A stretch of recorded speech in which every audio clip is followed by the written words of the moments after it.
Bom, pessoal, então vamos dar início, né? Dar uma boa noite para vocês todos. Pontuar a presença da Dirce, presidente do CCEPA, do Salomão, ex-presidente e diretor de eventos, Milton Medrano Moreira, que é o diretor de comunicação e editor-chefe do jornal CCEPA Opinião. Agradecer também a presença da Kátia Pelli, que entrou agora há pouco, Marco Borges, da diretoria do grupo ECK no Facebook, assistindo como convidados, além de outros participantes e membros dos nossos grupos de estudo. O tema do debate de hoje, da palestra, o deísmo e o teísmo nas obras de Allan Kardec, foi uma coincidência muito oportuna. Nós estávamos no grupo de terça-noite estudando a primeira parte do Livro dos Espíritos. Isso foi em março, abril. E em maio foi publicado no grupo mesmo do Facebook, no ECK, publicado um texto sobre se o Espiritismo se afilia ao deísmo, ao teísmo, ou ao teísmo. Então tiveram diversos comentários naquela publicação, inclusive do Milton Medrano Moreira e do professor Goberg, né? E foi quando começaram nossas conversas pelo WhatsApp, para possibilitar o evento de hoje. Eu não vou me alongar muito, tá? Vou fazer só a leitura da biografia do nosso palestrante.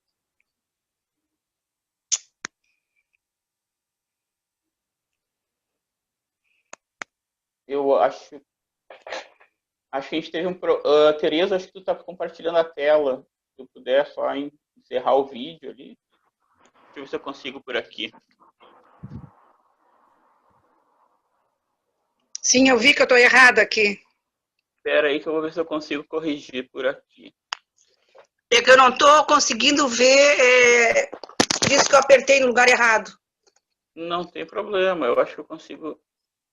Tá, vê se tu consegue. Acho que voltou, normalizou aí? Então, o bate-papo está aberto, tá, pessoal? Para mandarem perguntas para o final do evento. Fazer, então, uma breve leitura da biografia do professor. O professor Goberg possui graduação e especialização em pedagogia. Ele é graduado e possui mestrado em Direito. É advogado, professor emérito e ex-diretor da Faculdade de Direito do Norte Pioneiro. Ele foi vereador por 2 legislaturas, é radialista, comunicador, na cidade de Jacarezinho, no norte do Paraná. Participa do Centro Espírita João Batista, onde criou o Clube do Livro Espírita, a Banca e a Livraria. É expositor, palestrante e reconhecido autor espírita. Então, passo a palavra ao professor Goberg.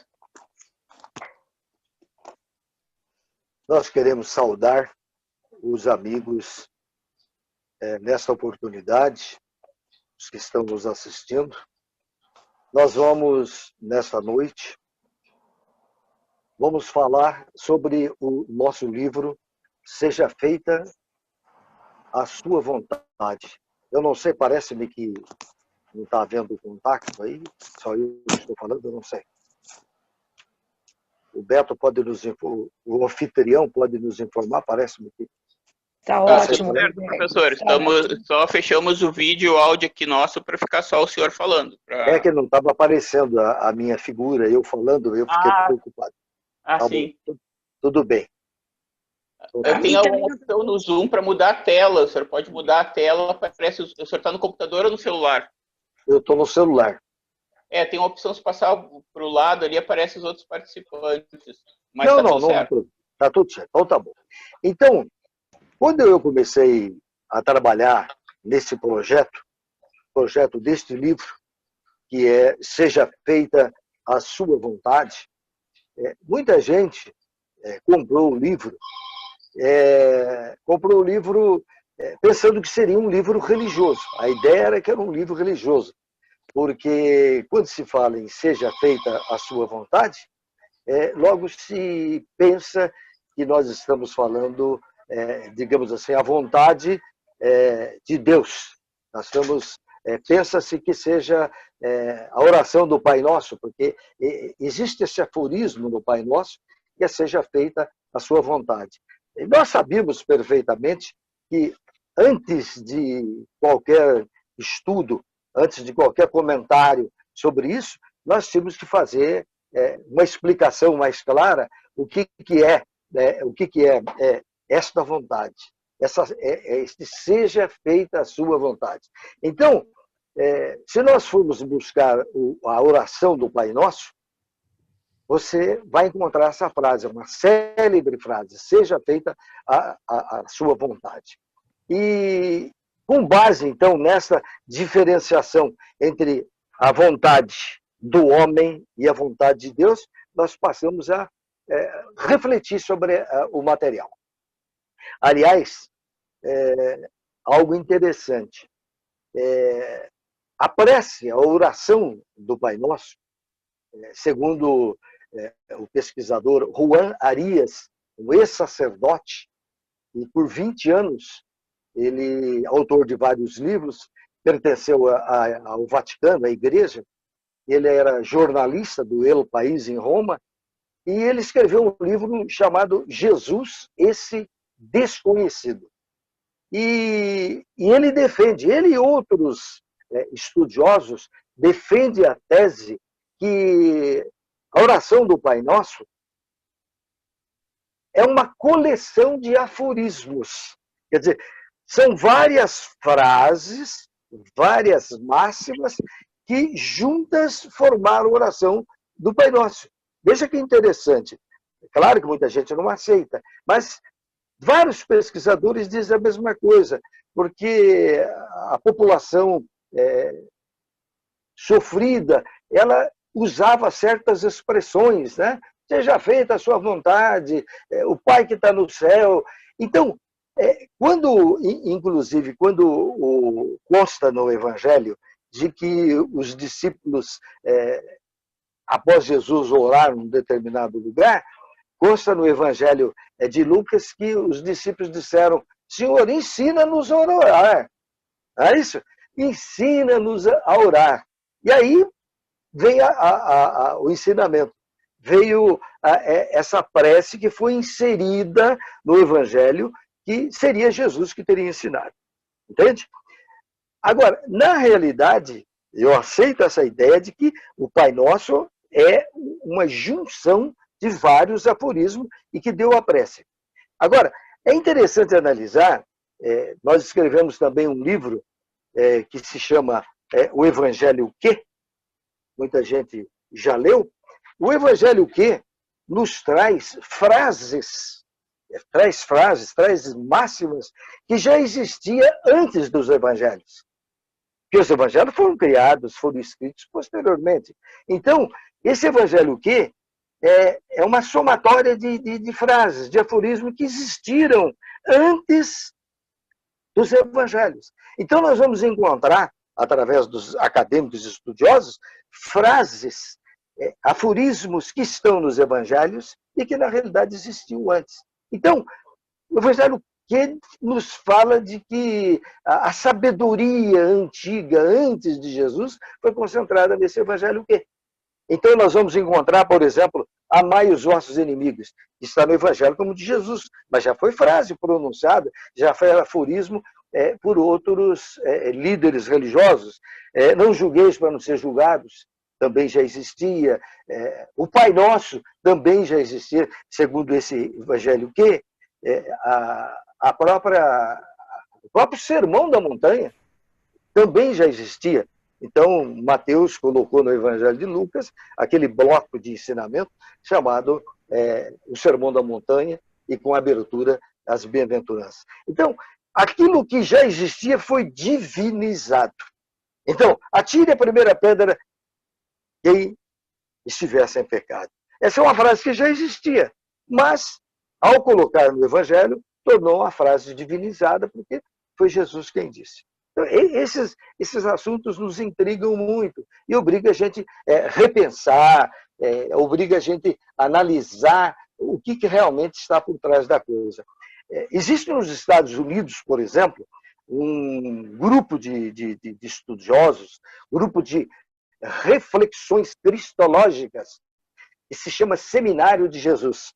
Nesse Seminário de Jesus, participam ex-padres, ex-pastores, não importa a cor religiosa, estudiosos, pesquisadores, e vejo que este seminário chegou à conclusão.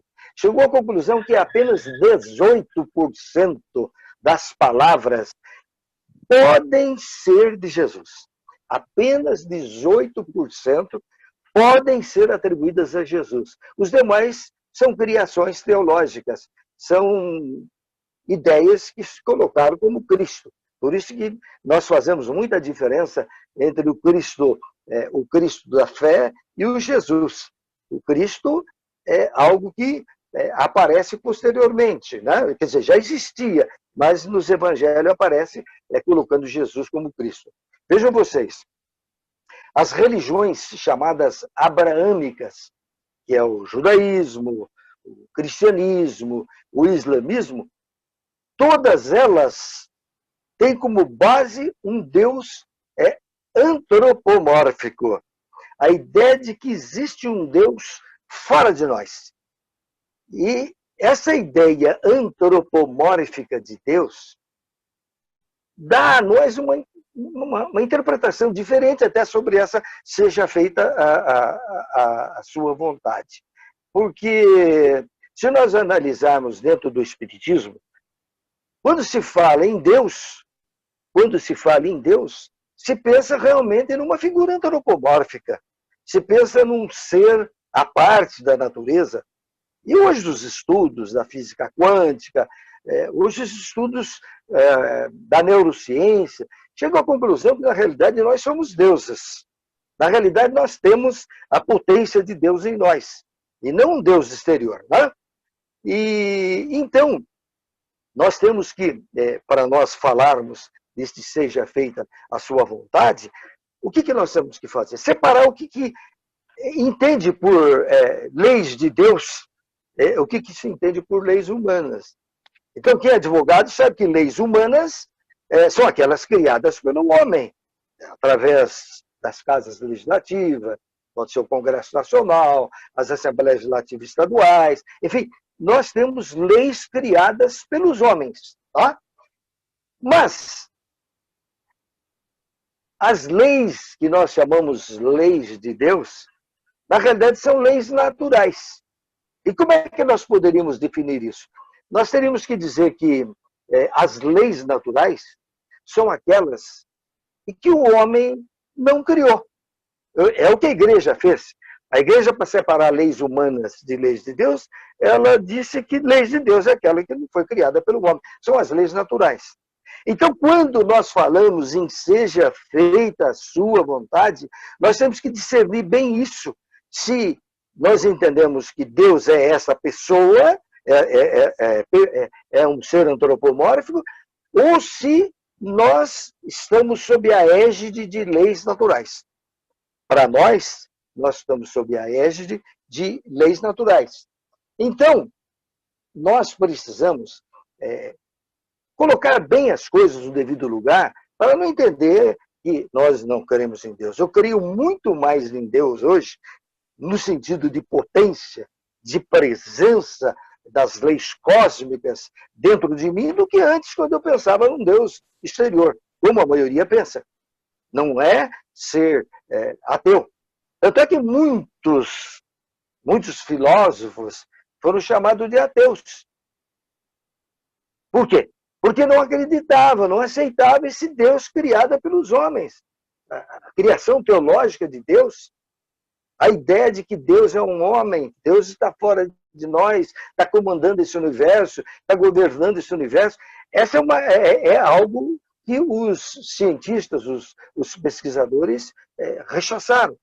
Nós vamos encontrar vários pesquisadores de antigamente, do passado, que dizem que esse Deus humano eles não aceitam. Tá? Inclusive, eu coloco no livro, seja feita a sua vontade, várias colocações quanto a essa ideia de Deus, quanto quando um interpreta de um jeito ou de outro. Nós vamos encontrar, por exemplo, Einstein. Perguntaram para o Einstein, numa entrevista, se ele acreditava em Deus, porque eles sabiam a interpretação do Einstein sobre Deus. Ele diz, eu acredito em Deus, mas no Deus de Spinoza. Eu acredito em Deus, mas no Deus de Spinoza. E esse Spinoza, cujo nome é Baruch Spinoza, ele tem umas frases interessantes em que ele diz que... Está lá no final do livro, eu deixei como um apêndice do livro. Para de ficar rezando e batendo no peito. O que eu quero é que faças, é que saia pelo mundo, desfrute a tua vida. Eu quero que gozes, cantes, te divirtas e desfrute tudo que eu fiz para ti. Para de ir nos tempos lúgubres, obscuros, frios, que tu mesmo construístes e que acreditas ser a minha casa.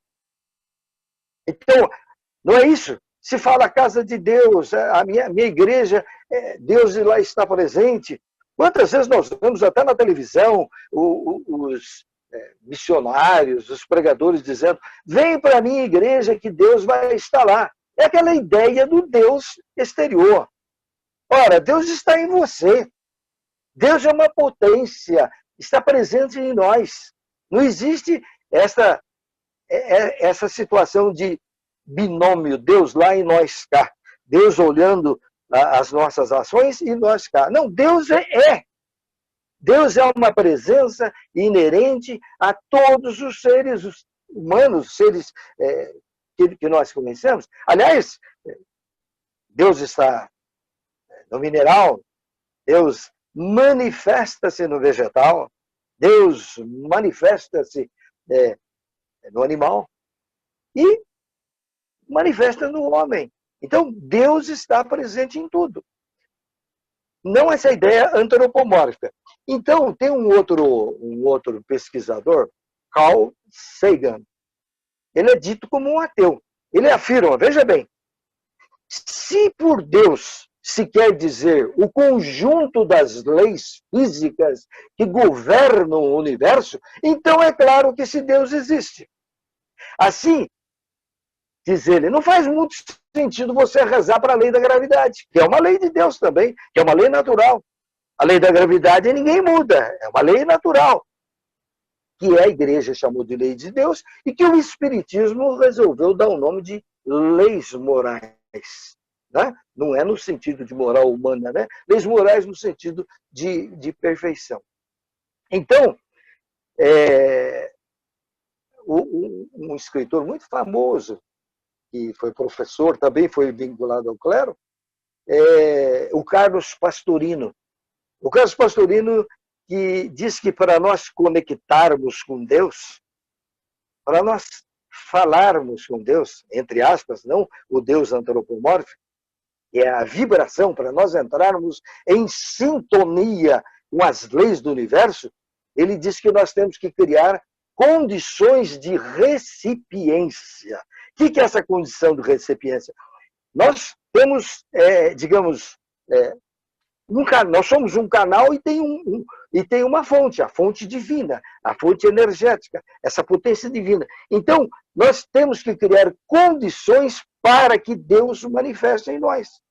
Mas não essa manifestação como nós pensamos, que nós vamos orar para o Papai do Céu e ele vai nos atender particularmente. Ora, nós somos deuses. Não é isso que Jesus, repetindo o Salmo, diz? Ele diz, vós sois deuses. Não é isso? Então, isso às vezes choca até o próprio espírita, não só as outras pessoas, porque nós somos educados ancestralmente a entender que Deus é algo externo, que nós temos que joelhar e pedir para que Deus resolva os nossos problemas. Nós não somos nada, nós dependemos de Deus. Essa ideia está, muitas vezes, impressa até no Livro dos Espíritos. Mas, embora a questão número 1 do Livro dos Espíritos, que é a questão fundamental, diz que Deus é a inteligência suprema e a causa primária de todas as coisas. Não está dizendo que Deus é um ser humano. É uma inteligência. E essa inteligência está presente em todo o universo. Como dissemos, está no vegetal, está no animal, está em você. Então, só que essa inteligência suprema e causa primária de todas as coisas não é o homem, não é um Deus homem.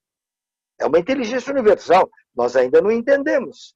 Porque, na verdade, nós entendemos Deus de uma forma, outra entende Deus de outra forma, mas é mais ou menos nesse sentido. Então, nós até fizemos aqui algumas anotações. Nós assistimos agora há pouco tempo, o filme documentário Real, que quer dizer cura. E vários expositores, estudiosos da física quântica, eles também dão uma interpretação de Deus. Nós vamos encontrar um reverendo, Michael Beckwith, esse reverendo cientista. Ele diz assim, que nós temos que alinhar com o universo. Alinhar com o universo. O que é isto? Nós temos que, por vibração, nós entrarmos em sintonia com as leis do universo. Isto é alinhar. E tem também o famoso cientista, médico, pesquisador, o Dr. Joy Dispenza. Ele diz que, à medida que eu vou sintonizando com esta potência dentro de nós vamos, aliás, Deus vai movendo através de nós. E nós vamos tornando semelhante a Ele. Veja que coisa extraordinária. A interpretação de um reverendo, mas cientista, obviamente. Então, ele está dizendo que à medida que eu preparo a minha condição psicológica, a minha condição mental, eu vou abrindo espaço para Deus manifestar em nós. Para que Deus possa manifestar através de nós. Então, de uma certa forma, todos esses pesquisadores dizem a mesma coisa. O Joe Goldsmith, por exemplo, diz que não existe dualidade, Deus lá e eu cá. Não existe dualidade. O Deus universal, como ser individual, não existe isso. Deus manifesta-se, a sua infinita essência e sua natureza espiritual no meu ser, eu ser e assim por diante. E o que fala a física quântica? É a mesma coisa. Diz que toda frequência, todos nós temos uma frequência. Você vibra numa frequência de acordo com o seu estágio evolucional. Você vibra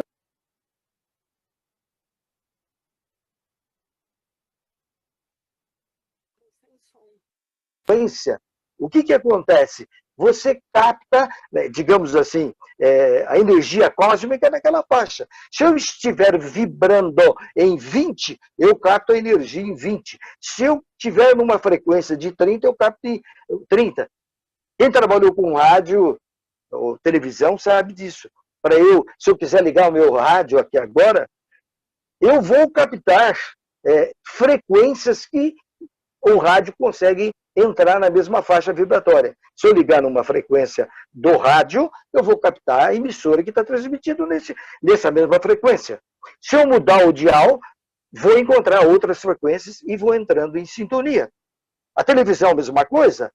Quando eu estou assistindo um canal de televisão, ou estou zapeando, ele vai buscando frequências vibratórias. Tá? Ele vai captando frequência e eu vou recebendo a imagem.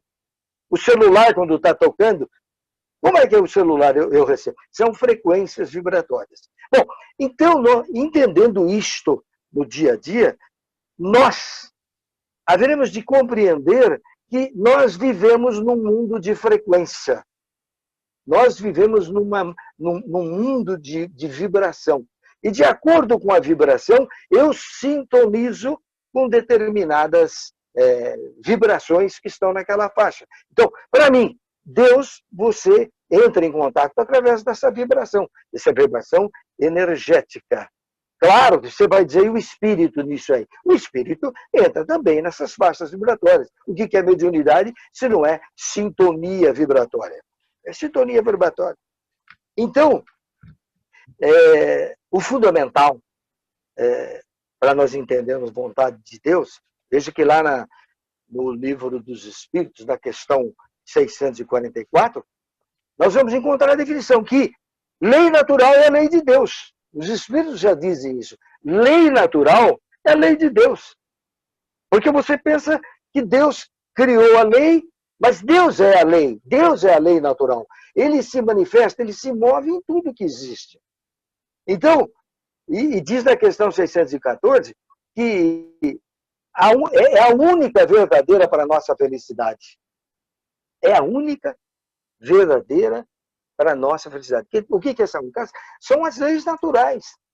As leis naturais. A única verdadeira para a felicidade do homem. Quando o homem está em sintonia vibracional, na mesma frequência energética, você capta aquilo ali. Nós vivemos no mundo de vibração. Diz a física quântica que nós somos um computador. É um computador. Se você pensa, você joga para a mente aquilo que você deseja. Você joga para o universo. Então, quando eu projeto alguma coisa que eu quero, ela está gravada. Aquilo que eu projetei no universo é o que vai acontecer, porque você pensou, é através de vibrações. Então, nós, continuando dentro dessa linha de raciocínio, vamos fixar aqui a expressão vontade de Deus. Quando eu falo vontade de Deus, eu estou me referindo à vontade das leis naturais. Eu estou me referindo à vontade das leis naturais. E as leis naturais, eu faço uma comparação com a Constituição. As constituições democráticas falam que elas possuem doutrinariamente as chamadas cláusulas pétreas numa Constituição que não pode sofrer emenda. Democracia, voto. Então, cláusulas pétreas numa Constituição são aquelas que não podem ser mudadas. E eu chamo essas leis naturais de cláusulas pétreas do universo. Essas leis não podem ser mudadas. Não pode ser mudada. Então, as leis naturais não mudam. As leis naturais não mudam. Assim como nós falamos da Constituição. As leis naturais não mudam. Então não adianta você pedir para Deus fazer um milagre na sua vida e querer que a coisa aconteça. As leis naturais não mudam.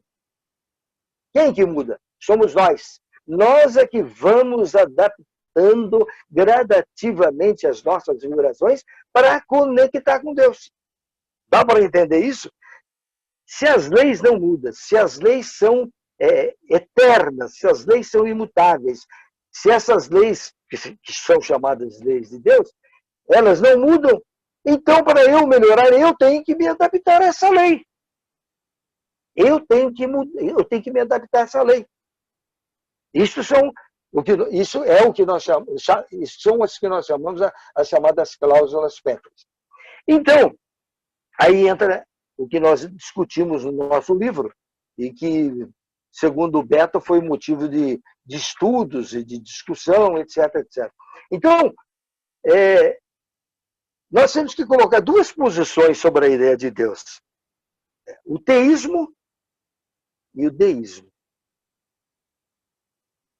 E aí pergunta, será que o espiritismo é teísta ou deísta, né? É teísta ou deísta? Então, o seguinte, o teísmo é a base do Deus antropomórfico. É a base do Deus das religiões. Existe um Deus fora comandando tudo. Deus está no comando. Essa ideia está impregnada em todas as religiões vinculadas a Abraão, que nós chamamos de religiões abraâmicas. Todos eles acreditam que tem um Deus separado de nós. Este é o teísmo. O teísmo é interessante que o teísmo você vai encontrar Deus interferindo na sua vida. Interferindo, Deus proibindo, Deus permitindo, Deus castigando. Mas Deus é isso? Se Deus interfere na nossa vida, acabou o livre-arbítrio. O que eu digo? Ou tem livre-arbítrio ou tem um Deus interventor. Se tem um Deus que diz, você pode fazer isso, você não pode fazer aquilo, então eu tenho um teísmo. Eu acredito que tem um Deus interventor. E não é bem esse o sentido. Não é bem esse sentido. E, então, para nós, quem perdoa é você mesmo. No momento do seu despertar, da sua consciência, você entende o que se está errado, está certo. E esse momento não é lá no céu, entre aspas, é no momento seu. No momento da tua maturidade, você entende se você fez certo, se você fez errado. Se fez errado, tudo bem. Não existe castigo de Deus. Existe sim consequências, porque você fez algo errado. Mas não existe castigo. E o que acontece? Então, pelo livre-arbítrio, nós vamos nos autocorrigindo, vamos melhorando. Erramos aqui, erramos acolá, porque errar faz parte do jogo pedagógico do universo. Veja bem, faz parte do jogo pedagógico do universo. Então, errar faz parte. Se faz parte, nós vamos aprender com os nossos erros praticamente eternamente. Bom, então, aí que vem o assunto sobre Kardec. Kardec era teísta ou era deísta? Eu, inicialmente, olha, eu confesso a vocês, quando eu estudava Kardec, eu achava que Kardec era profundamente cientista, não era religioso. Mas no livro dos Espíritos aparece que Deus vai castigar, que Deus perdoa, que Deus manda tsunami. Mas e daí? Mas será que Kardec acreditava nisso? O que a gente sabe, as perguntas eram feitas por Kardec, era codificada por Kardec e ele mesmo dava a resposta. Batia lá o escanteio, ia lá e marcava o gol. Então, Kardec foi um organizador, foi o criador do Espiritismo. Ele perguntava, os Espíritos respondiam, ele ouvia as várias respostas e formatava e dava a resposta. Mas aí, Kardec era um homem religioso? E aí? Eu pensava que não, pensava que ele aceitava, mas no sentido mais racional, como nós entendemos. Mas acontece que, diz que nada fica oculto eternamente, o projeto de Kardec, as cartas de Kardec, que foi feito junto com a Universidade de Juiz de Fora, nos traz uma ideia de Kardec religioso também. Traz uma ideia de Kardec religioso.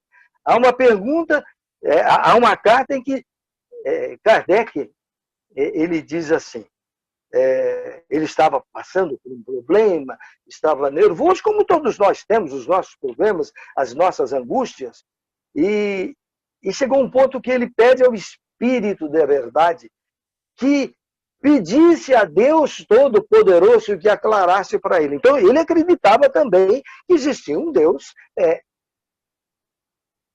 teísta. E nós vamos encontrar em vários momentos, ele falando desse teísmo. Então, eu digo que o Espiritismo é deísta? Não, o Espiritismo nasceu para ser deísta. Só que, posteriormente, os espíritos que participaram da obra de Kardec, muitos deles ligados à igreja, eles trouxeram essa ideia da existência de um Deus exterior. Kardec, inclusive, lá na Gênesis, ele chega a perguntar que ele chega a perguntar de que forma nós veremos Deus. Aliás, em Gênesis, perdão, ele disse, Deus se apresenta a nós para aquilo que se tornam dignos de vê-lo. Qual é a forma que Deus vai apresentar para nós? Pergunta de Kardec, está lá no livro de Gênesis, item 37. Ele diz, sobre uma figura humana ou uma resplandente de luz. Então, Kardec coloca o deísmo e o teísmo, porque Deus quer dizer luz. A origem da palavra Deus quer dizer luz. Então, ele pergunta se Deus vai apresentar aqueles que tiverem condições em forma humana ou forma de uma resplandecência de luz. Tá? E nós vamos encontrar, por exemplo, no livro dos Espíritos, Kardec, e isso aí também é um grande problema, porque as pessoas não aceitam, né? a terceira revelação. Mas a terceira revelação é algo religioso, é algo que se coloca o Espiritismo dentro das religiões. Ele recebeu as informações, não foi produto da mente humana, do trabalho. Agora, lá para frente, em Obras Póstumas, agora voltando a falar, interessante, apesar de ter o Espiritismo como terceira revelação, ele diz, lá em Obras Póstumas, eu procedi com os espíritos como teria feito com os homens. Considerei-os, desde o menor até o maior, como elementos de instrução, e não como reveladores predestinados. Isso ele diz em Obras Póstumas, enquanto lá em A Gênesis ele fala de ver, apresentar esse Deus de forma material. Mas depois ele diz que ele tratou com os espíritos como se fossem homens. Quer dizer, o espírito não é um gênio se ele não desenvolver essa genialidade. As coisas não vão ocorrer assim, né? E vamos encontrar, por exemplo, vocês devem conhecer, um ex-padre também, mas filósofo, Huberto Roden. Ele tem uma tese, ele foi padre redentorista, foi filósofo, foi educador, e ele propôs a criação da filosofia cósmica. Ficou 25 anos ligado ao clero, depois afasta-se definitivamente da igreja e prega o Cristo interno. Prega a presença desta semente divina em nós. Prega o Cristo interno. Ele não aceitava o cristianismo como religião revelada. Olha, ele era padre. Não aceitava o cristianismo como religião revelada. E os seus livros foram censurados. Ele conviveu com Einstein, foi professor da Universidade de Mackenzie, em São Paulo, depois até não ocupou o cargo por causa de problemas de ideologia religiosa. E vamos encontrar, por exemplo, outros pensadores que já estão entendendo que você é a potência divina e que você tem que dar canalização para que Deus manifeste através de você. Vamos encontrar, por exemplo, o pensamento do Dr. Viktor Frankl, com a sua logoterapia, Joel Goldsmith, a arte de curar pelo espírito, e esse Roden, que escreveu Cosmoterapia. Não sei se alguém de vocês que está nos ouvindo conhece isso. Veja bem o que esse ex-padre, que chegou à conclusão de que o cristianismo não foi uma revelação divina. Foi obrigado a afastar da igreja. Afastou da igreja. Criou a filosofia cósmica, teve ascendência no Brasil. Veja bem a frase que eu vou comentar, eu vou ler para vocês, que Roden diz. Vejam bem, ele diz assim, a concepção dualista, Deus lá e nós cá. A concepção dualística, Deus está fora de nós e nós aqui. Ele disse, essa concepção de que Deus seja uma entidade justaposta no universo, quer dizer, Deus está aqui fora e nós aqui, a peãozada, aqui na Terra. Então Deus está fora de nós. Ele diz o seguinte, que essa ideia de Deus no universo, fora de nós, algo fora do cosmos, algum indivíduo, que Deus seria um indivíduo, alguma pessoa, é certamente, veja bem, isso é de um padre, ex-padre, obviamente, mas um grande filósofo, ele diz, é a mais primitiva e infantil de todas as ideologias da humanidade.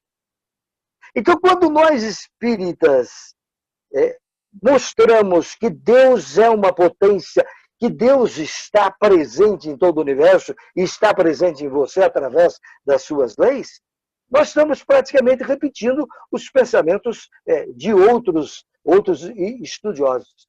A concepção dualista de Deus, de que seja alguma entidade justaposta ao universo, algo fora do cosmos, algum indivíduo, alguma pessoa, é certamente a mais primitiva e infantil de todas as ideologias da humanidade. Dá para a gente entender isso, a importância para nós compreendermos essa sequência. Então, o que o teísta pensa? O teísta pensa que nós estamos sendo comandados de fora.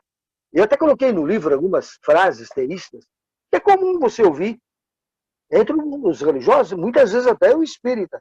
Ele diz assim, o que Deus quer, eu quero. Ora, mas então você não tem mais vontade? Você não tem mais livre-arbítrio? Você não veio para ser você mesmo? Para desenvolver o seu potencial?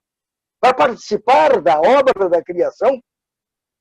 Que nós, ao encarnarmos, nós estamos aqui para nos aperfeiçoarmos gradativamente e participar da obra da criação, dizem os espíritos de Kardec. Outras frases, teísta, como eu posso viver sem ele? O que eu faço é que meu Deus quer. Eu vou entregar nas mãos de Deus a solução, mas olha que coisa mais infantil. Seria o caso de nós, alunos, chegar ao professor, eu vou entregar na sua mão, você resolve o problema para mim. Ora, não tem isto. Ninguém vai resolver o seu problema se você não tomar uma posição num processo de desenvolvimento contínuo. Então, qual a maior felicidade, no caso de Jesus? É de que você seja você mesmo, que você alcance a sua independência, que você seja independente, assim como o professor é feliz quando o aluno desenvolve, cresce e até avança à frente do próprio professor. Outras frases. Tenho certeza de que a vontade de Deus é sempre a melhor. Se você entender que Deus está lá em cima, que Deus é externo, e que a vontade dele é ele que comanda, como se nós fôssemos teleguiados, tudo bem. Por isso que eu digo, eu sou feliz. Não é que eu não aceite Deus, eu aceito Deus imanente, Deus presente, uma essência dentro de mim, em que eu vou abrindo canais para que ele flua através de mim. É como se fosse uma água viva.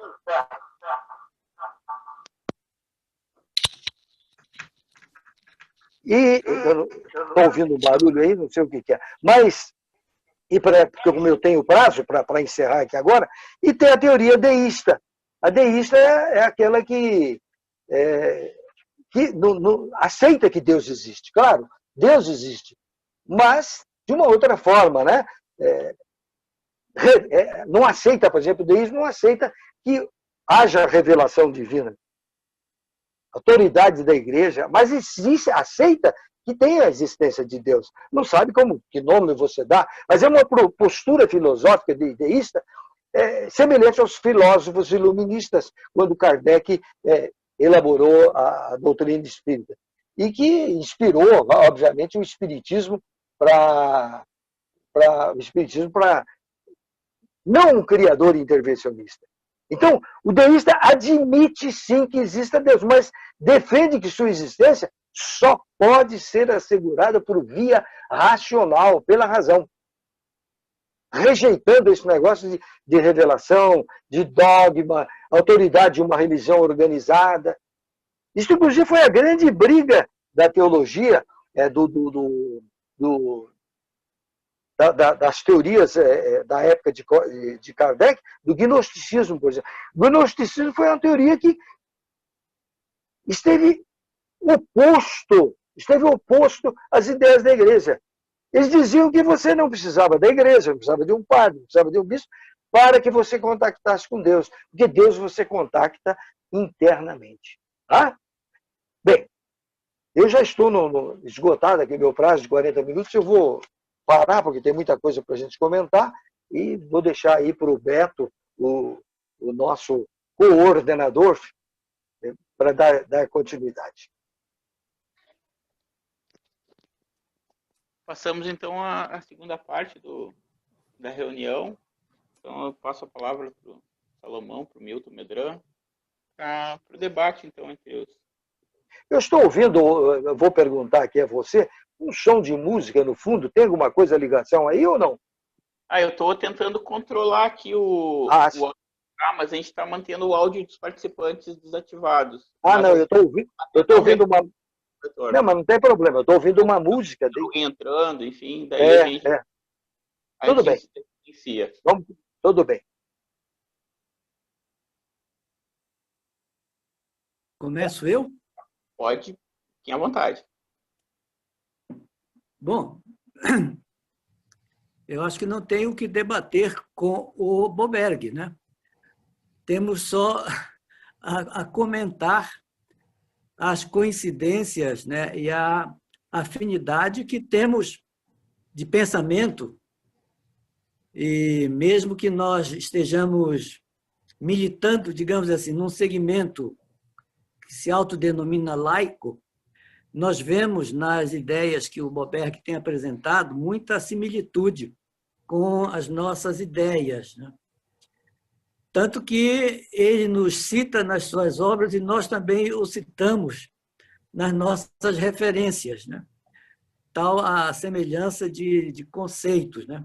E eu acho muito interessante também essa coincidência das ideias que o Boberg está apresentando do teísmo e do deísmo na obra de Kardec, com os recentes estudos que têm sido feitos. Até ele citou o trabalho, por exemplo, do Paulo Henrique Figueiredo e das equipes que têm se dedicado às pesquisas das cartas de Kardec, dos documentos recém-descobertos, que revelam que a doutrina espírita realmente ela expressa uma moral autônoma e não heterônoma, que seriam correspondentes a essa ideia teísta e deísta, né? Eu diria assim que teísmo tem relação com heteronomia e deísmo tem relação com autonomia. Ou seja, comportamentos, essa visão teísta teria uma correspondência num comportamento heterônomo, em que as pessoas se valeriam de instruções, de determinações, de orientações externas, às quais ela se submeteria. É a postura típica das religiões. Enquanto que na autonomia corresponderia a uma visão deísta, quer dizer, do Deus que é o Criador, é a inteligência suprema, a causa primeira de todas as coisas, mas que não intervém na vida, no universo. E na prática, é essa grande diferença, né, que as pessoas têm muita dificuldade de aceitar, é que Deus não intervenha, porque nós, quando fazemos prece, fazemos o Pai Nosso, pedindo ajuda, nos colocando na posição submissa, de obediência, de dependência, tudo que caracteriza a heteronomia, né, ou a visão teísta. Enquanto que a proposta do Espiritismo é uma proposta de autonomia moral, ou seja, em que o indivíduo desenvolve-se pelas suas próprias energias, pelas suas próprias forças, pela sua vontade, pelo seu livre-arbítrio, calcado na racionalidade. Quer dizer, não é uma crença que vem de fora para dentro que nos impõe o comportamento. É algo que nós descobrimos. Houve um congresso da CEPA, alguns anos atrás, que tratou de evolução consciente. Seria mais ou menos isso, quer dizer, a evolução consciente é aquela que nós realizamos quando nós deliberamos fazer o que é certo, não porque temos medo da próxima encarnação, que pode ser de resgate, ou porque temos medo do umbral, ou porque temos medo do castigo ou da punição divina, mas porque achamos simplesmente o que é o correto, o que fazemos o bem porque isso faz bem, é conveniente, né, é construtivo. Quer dizer, então, há realmente uma similitude muito grande. Inclusive, você citou nos livros, né, eu me sinto muito prestigiado e lisonjeado com isso, algumas citações de artigos que nós escrevemos no Opinião, tratando dessas questões. Há pelo menos 3 artigos que eu escrevi em que eu abordo essa questão da heteronomia e da autonomia, por exemplo, com relação aos anjos da guarda, né? Que mencionei num título provocativo, né? Anjos da guarda, livre-se deles. Quer dizer, é uma proposta de autonomia. Porque o Kardec deu uma ênfase exagerada a essa questão dos anjos da guarda, dedicou bastante assunto aos Anjos da Guarda, dedicou-se... E é uma criação teológica. Isso. É uma criação teológica. Prece, né? Ele chegou a prescrever modelos de prece, e dizendo que a prece serve para pedir, para louvar, para agradecer, enfim, sempre naquela postura de que nós somos dependentes de Deus, nós somos submissos, temos que ser submissos, e temos que homenagear a Deus, temos que honrar a Deus. Enfim, é um Deus antropomorfizado, né? É um Deus humano, que a gente simplesmente tomou qualidades e virtudes humanas e as potencializamos para tentar definir Deus, né? Agora eu lhe perguntaria, Broberg, isso que você está fazendo, você acharia que seria uma contribuição para atualizar o Espiritismo? Eu na realidade, Salomão, o termo atualizar não é muito bem aceito no movimento espírita, né? Eu acho que é uma forma de contextualizar, né? Contextualizar aquilo que Kardec dizia de um jeito, se nós trouxermos para o presente, parece-me que até a doutora Dora Encontre está escrevendo um livro contextualizando Kardec para esse século, né? Não sei, eu vi numa entrevista dela com o Bial. Então, nós precisamos contextualizar, porque fica fora, fica sentido irracional certas colocações que nós encontramos dito pelos espíritos. Por exemplo, você encontra lá aquele caso de que Deus manda o tsunami para fazer a população progredir. Ora, não tem sentido. Tsunami vai morrer, mas morrer nós reencarnamos de novo. Não é preciso morrer para ser feliz. Não é preciso morrer para a gente encontrar Deus, né? Se você morre, nasce de novo. Então, tem muita coisa dentro da doutrina espírita que traz essa ideia teísta, de Deus vingativo, de Deus manda fazer mesmo, né? E eu não aceito isto como espírita, como estudioso. Se você me permite, eu não sei se você conhece o meu livro, O Código Penal dos Espíritos. Sim. Você conhece esse livro nosso? O Código Penal dos Espíritos? Sim, sim. Tá, então, esse livro, eu falo que o Código Penal dos Espíritos é o tribunal da nossa consciência. Então, na realidade, nós não somos julgados no final da vida, como comumente a igreja diz, vai ser julgado e vai para um lugar e vai para outro. Nós somos julgadores de nós mesmos a todo momento. Não é preciso morrer para nós sermos julgados. Nós somos julgados a todo instante pelo tribunal da nossa consciência. Quando algo que nós fizemos errado, aquilo nos dói a consciência e eu quero mudar. Então, tudo funciona através da consciência, onde as leis de Deus estão gravadas. Então, nós estamos em busca dessa autonomia, desse crescimento. Nós somos seres individuais e vamos crescendo gradativamente, conquistando a nossa autonomia. Nós vamos conquistando a autonomia, coisa que às vezes a pessoa não entende. Mas no Espiritismo, a carta de euforia nossa é a autonomia. Nós precisamos atingir a nossa autonomia para nós sermos felizes. Eu gostei muito dessa sua afirmativa de que na primeira pergunta do Livro dos Espíritos aparece o Deus numa visão deísta. Deísta. Deísta com D de dado. D de dado. No decorrer da obra, começa a haver uma miscigenação, né, com ideias teístas. Né? Exato. Deus interferindo, Deus tirando a sua autonomia. Como você falou na prece, você fica pedindo, aguardando que Deus faça por você, mas daí você não vai crescer. Isso. Não pode o anjo ou alguém fazer, você perde o teu livre-arbítrio. A tua liberdade é para você crescer. Então, quando eu oro, eu digo isso psicologicamente, é como se você fizesse um depósito na tua mente, ou como se você fosse no fórum e ajuizasse uma ação, ou fosse numa prefeitura, apresentasse um requerimento. Você coloca na tua mente os teus desejos. Isto é a prece. E as coisas vão acontecendo. Hoje diz que nós somos capazes, pela nossa usina mental, de mudar as coisas. Aquilo que nós achamos que era ruim, nós podemos mudar. É o que o Chico diz, né?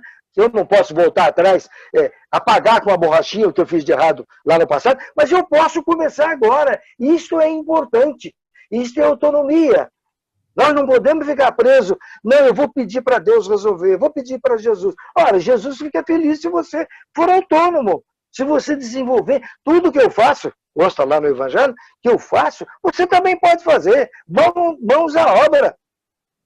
Como você disse, Kardec ele precisa ser contextualizado, né? Exatamente. Aliás, o Paulo Henrique tem repetido muito isso. Nós não podemos analisar a obra de Kardec se não situá-la na época em que ele a escreveu. Exatamente. Considerar o ambiente cultural, o paradigma religioso reinante na época. O caldo cultural. Porque Kardec escreveu, de certa forma, contrariando aquilo que ele pretendia. Porque ele sempre disse assim, o espiritismo não deve se constituir uma religião. E, no entanto, ele deixou margem para que ele se configurasse como uma religião. Mas é porque ele tinha também esse pensamento, né, Solomon? Não, ele prestigiava a religião, sim. Não é? Ele era uma pessoa que prestigiava a religião. Ele não queria que o espiritismo se tornasse uma. Então, mas ele, na sua alma, nessas cartas que nós lemos aí, ele pede para o Deus Todo-Poderoso, que o Espírito da Verdade pedisse para o Deus Todo-Poderoso para interferir. Ele está lá nessas cartas escritas de próprio punho por ele. Agora, então tem que contextualizar. O que é que nos compete fazer? Né? Pregar da mesma maneira que nós encontramos isso escrito. Aí nós vamos nos valer de uma proposta dele, de Kardec, de que o espiritismo deveria avançar, que ele não poderia se imobilizar, né? Sob pena de perecer, de suicidar-se. Né? Vai se suicidar. Então, isso que você está fazendo, a meu ver, é uma revisão. É um processo de reflexão e trazendo os conceitos espíritas para uma linguagem moderna. Que interesse, que sensibilize, que toque a mentalidade vigente no momento. Então, eu acho que essa é a grande contribuição. E eu vejo que também isso não é uma tarefa que, por exemplo, só a CEPA tenha tocado nesse assunto. Hoje, nós vemos grupos de livres pensadores que estão tratando da obra de Kardec com uma visão mais crítica, mais reflexiva, menos dogmática, né? O que é realmente um momento de significação muito grande para o avanço da doutrina espírita. Bom, eu fico por aqui porque o Milton também vai entrar né, com alguma coisa, e depois nós temos certamente muitas perguntas que vão surgir, porque nós estamos com um bom público, né? Mais de 30 pessoas estão participando já dessa live. Né? Muito bem. Obrigado. Muito obrigado. Boberg, alegria em tê-lo aqui com a gente. Nós nos correspondemos já há alguns anos e é a primeira vez que temos a oportunidade desse encontro quase pessoal. Exato. Temos afinidade de ideias. Já fui honrado com o convite para prefaciar um livro seu que já foi publicado, e parece que esse que vem aí tem o meu prefácio também. Também. De maneira que eu me sinto muito feliz em estar com você aqui. Acho que você é um desses autores que tem corajosamente contribuído para esse avanço das ideias espíritas. Eu digo sempre que o que eu chamo do fator Deus é uma questão, é um ângulo da doutrina espírita que ficou mal acabado. Né? Ou seja, exatamente. Com muita propriedade, a visão genuinamente deísta da primeira questão, quando a própria pergunta já leva a isso, antes mesmo da resposta à própria pergunta, quando ele pergunta o que é Deus e não quem é Deus, ele desantropomorfiza Deus já na pergunta. Mas Kardec era produto do seu tempo, da sua cultura, da história do próprio cristianismo, à qual ele fez questão também de vincular o espiritismo, porque, enfim, ele trabalhava dentro dessa cultura judaico-cristã e talvez não tivesse muito espaço para se afastar daí. Por isso mesmo, eu creio que ele deixou para nós a continuidade desse trabalho. Ele nos autorizou, e autorizou de uma forma cabal, de uma forma explícita, até recomendando que fizéssemos congressos de tantos em tantos anos para atualizar, para tornar o espiritismo mais de acordo com o pensamento de cada época. Mas quem consegue fazer isso? É complicado. E você tem tido essa coragem de trazer essas ideias, né? E nessa questão de Kardec ter vinculado o espiritismo à cultura judaico-cristã, na qual ele estava imerso, à qual ele estava vinculado, também terminou com isso por vincular ao espiritismo o Deus judaico-cristão. Ele não conseguiu afastar isso, né? Eu até apresentei um trabalho, certa vez, no Simpósio Brasileiro do Pensamento Espírita, lá de Santos, ao qual eu dei o título de Pai, Filho e Espírito, sustentando que o Deus cristão, que terminou também sendo adotado pela cultura espírita, o Deus cristão não é o Deus ao qual a doutrina espírita deveria se vincular. O Deus cristão, no meu entendimento, é o Pai de Jesus. É um espírito de alta envergadura, e isso me parece muito claro nos evangelhos. A todo momento Jesus se refere ao meu Pai que está no céu, meu Pai que me mandou. Eu vim aqui para fazer a vontade do meu Pai. Então, ele é realmente antropomorfizado, inclusive por Jesus. Logo, no meu entender, esse Deus a que se refere Jesus não é o Deus einsteiniano, o Deus lei, o Deus que a lei natural representa, conforme você expôs muito bem. Mas é um espírito de alta envergadura, de envergadura superior àquela dos próprios judeus, em cujo meio Jesus estava. E, enfim, é o Deus Pai. É um grande espírito. E, de uma certa forma, o espiritismo seguiu nessa mesma trajetória, malgrado da questão número 1 do Livro dos Espíritos. Mas me conforta muito, por exemplo, quando o Leon Denis diz que, na medida em que nós vamos crescendo em conhecimento, parece que Deus se afasta um pouco de nós. Aquele conceito de Deus se afasta. Mas, nessa mesma medida, esse conceito cresce, o conceito de Deus cresce para ser universalista, etc.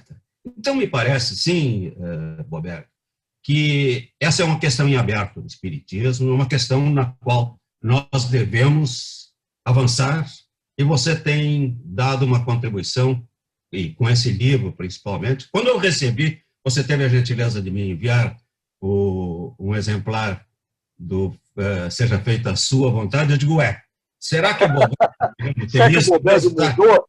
Será que ele mudou? O Bober capitulou, seja feita a sua vontade, uma visão assim bem religiosa, antropomórfica e heterônoma, mas eu sei que, depois você explica isso no livro, isso foi, na realidade, um golpe de marketing, para que o leitor entendesse que não era a vontade de Deus, mas a sua própria vontade, seguindo a lei natural. E essa é uma questão, eu gosto muito de tratar sobre essas questões da lei natural, você sabe disso. E, enfim, eu quero me congratular com você por essa exposição, por pela coragem de expor essas ideias que não são comuns dentro do movimento espírita, porque nós nos dizemos espíritas cristãos e temos aquela ideia de Deus, do Deus cristão, que na verdade é um Deus muito próprio para aquele tempo, para aquela época, para aquela cultura, mas não mais para a cultura de hoje. É isso, Roberto. Meus cumprimentos. Vamos continuar esse trabalho. Muito obrigado, muito obrigado. Nós estimamos muito o trabalho de vocês. Eu também me espelho nesse trabalho que vocês fazem, na sua filosofia, no seu estudo. Tem, inclusive, o teu livro, o livro jurídico não, ligado lá. O tema é jurídico, mas é um livro espírita muito bom, que eu gosto muito. E eu também parabenizo você. E vamos aguardar agora a saída do outro livro, para que a gente veja a que ponto o próprio público vem entender. Nós não temos interesse nenhum de criar, digamos, desordem. Nós queremos ordem, queremos esclarecer. Mas vamos aguardar.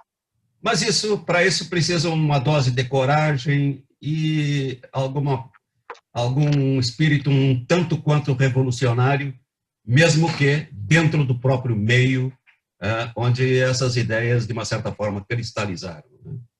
Perfeito. Amigos, muito bem, Beto. Está com você o comando aí. Vamos dar continuidade, então. Se vocês estiverem estão me ouvindo aí? Se estiverem pelo celular e quiserem fazer perguntas, tem a opção de clicar no meio da tela. Vai aparecer aqueles 3 pontinhos no final da tela, ali à direita, no canto inferior à direita, mais. Pode clicar em bate-papo ou em levantar a mão, que daí vai me indicar que você quer fazer pergunta. Se estiver mas há algumas aí, né, Beto? Se estiver perguntas. Exatamente. Se estiver pelo computador, é só abrir direto no meio da tela, onde está escrito chat, e escrever. Então, no chat, no momento, eu tenho 2 inscrições, do Marco Borges e da Kátia Pelli. Marco, tu pode fazer a tua pergunta sobre... Pode abrir teu áudio. Boa noite a todos e todas. A bem da verdade, Beto, eu não tenho perguntas, não. A bem da verdade, o Boberg, ele consegue trazer uma reflexão muito oportuna. Porém, eu fiz ali uma consideração por escrito de uma preocupação que eu tenho muito grande dentro do movimento, né? Que a gente vê por aí nas casas espíritas. E eu falo aqui de Florianópolis. Tá? O pessoal tem uma ideia de que o que possivelmente ocorre por aqui ocorre também em outros lugares, em outros locais no nosso Brasil imenso. Então, a consideração que eu fiz ali é uma coisa que me incomoda um tanto, que eu, se bem me recordo, bem no início da falação do Boberg, ele fez uma consideração sobre o fato de que a física quântica vem confirmando de que somos deuses, né? Que estamos numa construção, caminhando numa construção para descobrir essa potencialidade dentro de nós. E a física quântica, a gente sabe que ela é uma ciência da matéria, criada pelos homens, e que trabalha justamente para confirmar a essência da matéria numa escala microscópica, que escapa, inclusive, ao mais recém-adepto no movimento espírita, nas casas espíritas, a compreensão disso. E muitos que chegam à casa espírita trazem essa ideia um tanto esotérica, né, de que a física quântica estaria também, em conjunto com o espiritismo, trabalhando a compreensão do espírito. Ora, se realmente a física quântica vai comprovar a essência, por exemplo, do fluido cósmico universal, é uma questão que ainda estamos muito longe, porque a própria teoria que fala sobre, dentro da física quântica, aquilo que há pouco aí os próprios cientistas estavam falando sobre, deixa eu me localizar aqui, que é sobre a história daquilo que o próprio Hernani Guimarães de Andrade falou um tempo atrás, né, daquela teoria dele, do psiquântico, do psiquismo, como um fator da mediunidade. E nós sabemos que muitas pessoas procuram as casas espíritas, dentro do movimento espírita que a gente vem vendo, é uma distorção tremenda doutrinária só por conta do movimento espírita religioso que nós vemos. Então, quando a gente traz essa compreensão, essa tentativa de a gente misturar a ciência, né, sem que a gente tenha realmente um embasamento maior, penso aqui, CPF e RG próprio falando, de que isso gera uma pequena confusão na mente do recém-adepto dentro do movimento espírita. É óbvio que o trabalho de autonomia vai demandar justamente para alguns de nós até o trabalho permanente, né, exaustivo, inclusive embranquecendo os pelos da nossa cabeça, dos nossos braços, do nosso rosto, para aprendermos de que não existe esse cunho religioso, né? E o Boberg conseguiu trazer, e o Salomão e o Milton também enfatizaram isso. Esse Deus está dentro da gente. Essa conquista, essa construção perene, ela não se dá numa única etapa, ela vai se dar num tempo inenarrável para cada um de nós. Mas essa é a minha preocupação, sabe? Não estou fazendo uma crítica, mas isso me incomoda enquanto, como a gente vê alguns expositores procurando fazer essa alusão com a física quântica. E ela trabalha num aspecto para fundamentar a matéria. As próprias ciências que estão aí desenvolvendo um trabalho, tem um trabalho reducionista, negacionista da realidade do espírito. Nós não temos esse debate ainda realmente profícuo dentro da academia, né, para a gente chegar e realmente trazer confirmação da ciência quântica, por exemplo, da física quântica, para confirmar a realidade do espírito. Isso é uma questão que me incomoda. Eu gostaria, inclusive, que pudéssemos aqui, nos minutos que a gente tem, se for possível, de a gente tecer alguma consideração que, inclusive, venha a cobrir um pouco mais essa minha dúvida, esse rancinho que eu criei, digamos assim, de tanto que a gente ouve de expositores equivocados dentro do movimento religioso espírita, país afora, reproduzindo coisas que não tem nada a ver com o espiritismo de Kardec. Mesmo estudando Kardec, a gente descobre muita coisa, né? Mas é isso, pessoal. Tá de parabéns aí, Beto, a Cepa.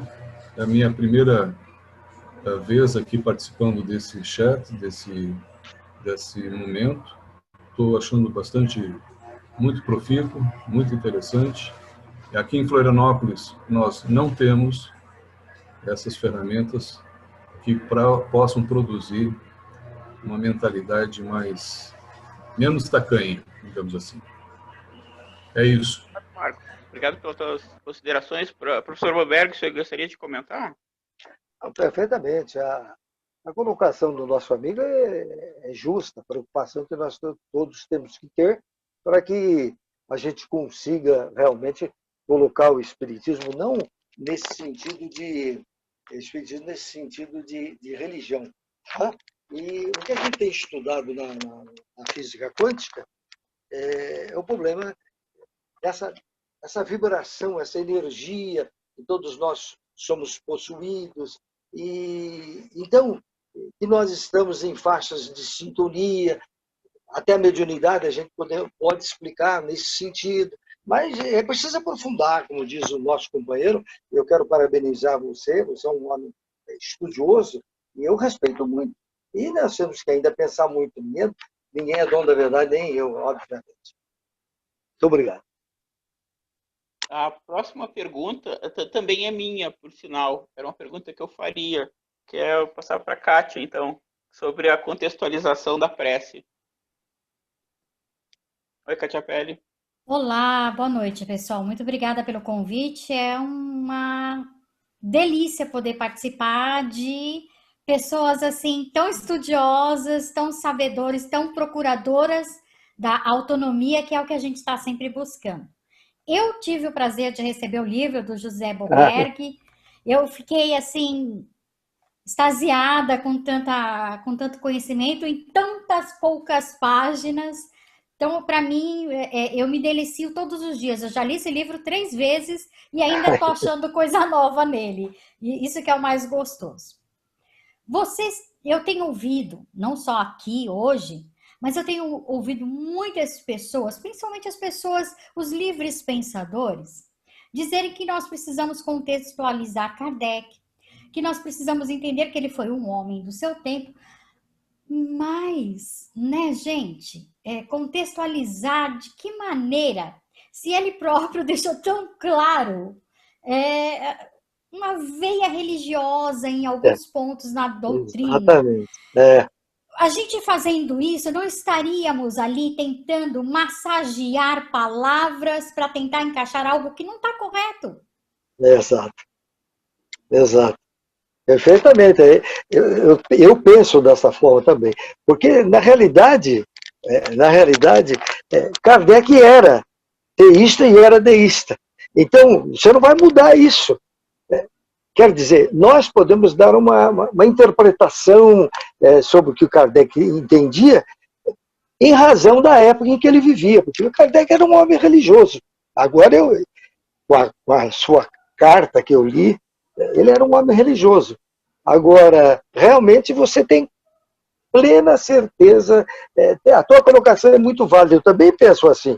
Se ele acreditava que tinha castigo, acreditava que realmente você podia ver o espírito, né? Você podia ver o espírito, Deus podia se apresentar de forma material, não tem jeito de se mudar isso, ele pensava assim, né? Então nós haveremos de compreender que nós também pensávamos assim. Eu acredito que você, Kátia, é uma mulher estudiosa, você também, quando jovenzinha, pensava nesse Deus que Kardec pensava. Eu também pensava. Eu me lembro até hoje, quando minha mãe começou a me ensinar a orar em criança, e ela falava para mim do Papai do Céu, que existe o teu papai aqui na Terra, mas existe um Papai do Céu. E isto aí está gravado em nós. Então, não quero dizer que a pessoa tem que mudar, né? Porque se ele ora para Deus pensando num Deus lá fora, se isto lhe faz bem, essa crença, tudo bem. Porque, na realidade, não é o Deus externo, é em si mesmo. Mas se ela pensa que é externo e isso lhe faz bem, ótimo. Então, essa contextualização que você levantou, eu também penso assim. Como é que nós vamos contextualizar? Se Kardec realmente pensar em certos momentos antropomorficamente. Você vê que muitas perguntas de Kardec são antropomórficas. Ele pergunta aos espíritos perguntas que tenha, e obviamente os espíritos dão resposta antropomórfica. Eu gostei muito da tua colocação. Eu também penso assim. Posso? Kátia? Oi. Essa postura de Kardec, quando a gente fala em contextualização, realmente é considerar o ambiente que ele estava. Ele era um homem somente, né?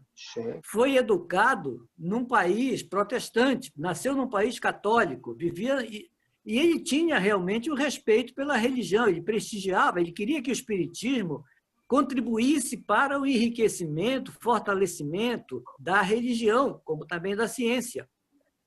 Não aconteceu isso, naturalmente. Mas ele tinha a sua formação religiosa, né? O que ele não queria era que o espiritismo se tornasse uma religião, né, dogmática. E ele teve essa grande sacada de dizer que o espiritismo tinha que ser progressista. Quer dizer, o espiritismo não poderia se dogmatizar, quer dizer, ficar naquilo que ele começou a falar. O espiritismo tinha que avançar. E isso é tarefa dos homens. Quando nós fizemos o congresso da CEPA, há 20 anos atrás, aqui em Porto Alegre, o tema do congresso era uma pergunta: deve o espiritismo atualizar-se? Baseado justamente nessa proposta de Kardec, de que o espiritismo tinha que acompanhar a ciência, tinha que acompanhar os novos paradigmas. E é isso que nós, espíritas, temos que fazer. Não é esperar que os espíritos venham para revisar atualizar a doutrina espírita. Cabe a nós, os homens. A doutrina espírita é uma doutrina de seres humanos, encarnados e desencarnados. Kardec, eu achei, aliás, interessante quando o Boberg, no seu livro, fala que o Kardec e os espíritos auxiliares. Vejam essa expressão, Kardec e os seus espíritos auxiliares. É bem diferente do que o movimento espírita diz. Kardec é o secretário dos espíritos, foi o secretário dos espíritos. Quer dizer, ele era um mero copiador das respostas e editor. Não, ele construiu a doutrina espírita, né? Ele elaborou, ele refundiu, ele editou, ele modificou muita coisa, corrigiu a própria primeira edição do Livro dos Espíritos, ele corrigiu e ampliou depois para a segunda edição. E por várias edições ele continuou também introduzindo alterações. Quer dizer, isso é revisão dele. Se ele fosse realmente supervisionado pelos espíritos superiores, ele não teria errado nem na primeira. Revelação divina não poderia conter erros. Né? E se diz no meio espírita, né, que o espiritismo é uma revelação divina. Aliás, Kardec caiu na bobagem de dizer que era a terceira revelação. O que é isso? Se fosse revelação divina, não conteria falhas, e teve falhas. Hoje nós estamos percebendo isso. Salomão, Então é natural, Kardec era um ser humano e a nós cabe melhorar. Salomão, eu até confesso que ultimamente tenho sentido um certo escrúpulo em me referir aos espíritos superiores, como aqueles que colaboraram com Kardec na elaboração da obra espírita. Eu não sei, superiores a quem? Será que superiores a nós que estamos trabalhando? Ou nós todos estamos no mesmo barco, trabalhando no desenvolvimento dessas ideias? Né? Eu sinto certo escrúpulo nessa questão de espíritos superiores, ainda mais considerando que os espíritos que acorreram ao chamamento de Kardec, e eu digo que acorreram ao chamamento de Kardec, porque quando ele tomou contato lá com as mesas girantes e as mesas falantes, ele tinha um tipo de espírito, e ele é que atraiu espíritos de um nível melhor para esse diálogo, para esse trabalho. Né? Aqueles espíritos que acorreram a esse chamado, quais foram?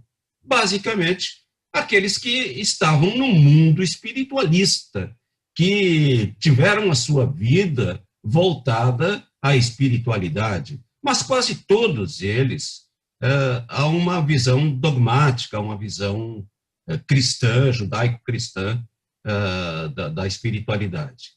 Então, me parece, eu tenho para mim que Allan Kardec, na realidade, mesmo com essas questões que hoje nós nos arvoramos a criticá-lo, mesmo assim, ele estava num nível superior àqueles espíritos que ele entrevistou. Ah, sem dúvida, né? Inclusive, no Obras Póstumas, ele fala exatamente que os espíritos não têm plena sabedoria, não têm plena inteligência. Os espíritos são como nós. Cada um atingiu um estágio evolutivo, esteja no corpo ou fora do corpo. Ninguém vai tornar anjo, entre aspas. Ninguém vai tornar santo porque desencarnou lá no plano espiritual, é superior. Existe encarnado superior a muitos espíritos que estão fora do corpo físico. Aqui, eu acho que muitos de vocês devem conhecer um trabalho que foi publicado. Originalmente foi uma discussão realizada no âmbito da lista de debate da CEPA, com um companheiro que não é espírita, o Augusto Araújo, e que acabou produzindo um livro, O Espiritismo, essa loucura do século XIX, acho que é esse o título, em que a tese dele, muito bem fundamentada, é de que Kardec, quando ele iniciou o espiritismo, ele enquadrou dentro daquela definição original de que o espiritismo era a ciência de consequências filosóficas, morais, mas que no decurso do seu trabalho ele acabou, né, assumindo uma característica mais religiosa, né? Quando ele começou a produzir Evangelho, Céu e Inferno, a Gênese, ele incluiu o Espiritismo dentro de uma tradição cristã, né? Judaico-cristã. Quer dizer, e isso, naturalmente, aí eu concordo com a Kelly, deixou margem, perdão, não é Kelly, é Kátia Pelle, deixou margem para que se interpretasse o Espiritismo como religião. E isso começou na França mesmo, não foi nem no Brasil, porque a gente costuma dizer, assumir essa culpa, né, de ter que o Espiritismo chegou no Brasil e se tornou religioso. Não, ele já veio da França com um segmento, com uma facção religiosa lá, que surgiu na época de Kardec já. Quer dizer, é uma coisa, uma tendência natural do ser humano, né? Parece que necessita ter essa bengala, esse apoio da religião, né? dessa postura heterônoma, né? Para viver. E, no entanto, a proposta espírita é justamente para que nos tornemos autônomos. A proposta espírita é uma proposta libertária.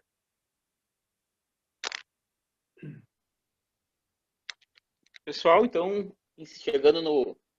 nosso horário já está batendo. Então, vou passar para o professor Boberg a palavra, para as palavras finais dele no nosso evento de hoje. Não dá para espichar um pouquinho mais, talvez ainda tenha mais alguém querendo... Não teve... Não vão nos cobrar mais pelo aluguel, nada, né?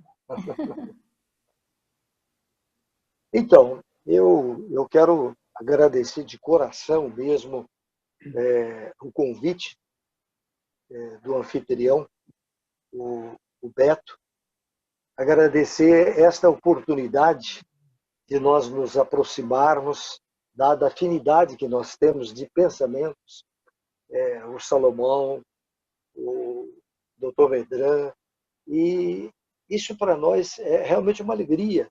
Eu já fui convidado várias vezes pelo Salomão que nós fôssemos ao Rio Grande do Sul, a Porto Alegre, para que nós pudéssemos fazer uma palestra, mas as coisas nem sempre são como nós queremos. E eu acredito que as coisas vão acontecer mais ou menos dessa forma. Essa foi a importância, digamos, essa situação que nós estamos vivendo da pandemia, obrigou-nos a desenvolver o nosso pensamento, a inteligência, produzir outros caminhos. Eu acredito que este vai ser um caminho daqui para frente, nós comunicarmos através da internet, fazermos palestras, trocarmos ideias. Eu acredito que isto vai ser uma tônica daqui para frente. Vai ficar até mais barato de mandar um orador daqui para lá, gasto de avião, gasto de combustível, e que nós podemos hoje usar isso aí. E diga-se passagem, o Salomão estava falando, o Dr. Medran falando, na realidade Kardec não tinha essa ferramenta que nós temos. A ele era muito mais difícil. Nós estamos com tudo. Kardec não tinha, era ele lá com a vela e escrevendo com a sua pena. Então nós temos que analisar realmente que Kardec viveu uma época. E nós temos profundo respeito, porque o Kardec trouxe realmente uma forma de alavancar a filosofia humana, o entendimento do homem nesse contexto. Eu agradeço de coração a todos vocês. Desculpe se nós não correspondemos, né? Mas nós fizemos o melhor que nós pudemos. Muito obrigado, tenha uma boa noite.